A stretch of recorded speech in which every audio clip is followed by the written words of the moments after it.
মুকলি হল ৯৬ সংখ্যক বৰপেটা ৰোড ৰাস মহোৎসৱ। সমগ্ৰ ৰাজ্যজুৰি ভগৱান শ্ৰীকৃষ্ণৰ ৰাস মহোৎসৱ উদযাপনৰ সমান্তৰালভাৱে সোমবাৰে মন্ত্ৰী ৰঞ্জিত কুমাৰ দাসে আনুষ্ঠানিকভাৱে মুখ্য দুৱাৰ উন্মোচনেৰে ৰাস মহোৎসৱৰ শুভ উদ্বোধন কৰে।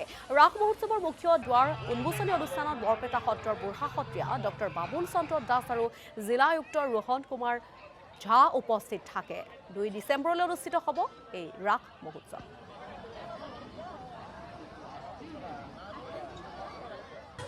৯৫ বছৰ ধৰি পেলাই উলহ মালহেৰে ৰাস উদযাপন হৈ আহিছিলে। আজি ৯৬তম বৰপেটা ৰোডৰ আজি ৰাস মেলা উদ্বোধন কৰাৰ কাৰণে আয়োজক সমিতিয়ে মোক নিমন্ত্ৰণ জনাইছিলে।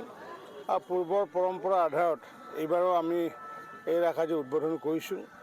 যিহেতু ৰাস মানে যিহেতু আমি সকলোৱে জানো যে ভগৱান আৰু ভক্তৰ মিলন, আৰু বৃন্দাবনত যিহেতু ভগৱানৰ ভক্তৰ মিলন হৈছিলে।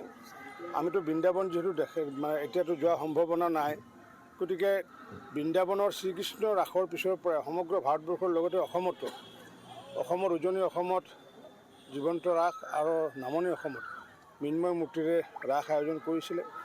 আজি বৰপেটা ৰোডতো মৃন্ময় মূৰ্তিৰে ৰাস আয়োজন কৰি আধ্যাত্মিকতাৰ এক পৰিৱেশ বিৰাজমান কৰিছে।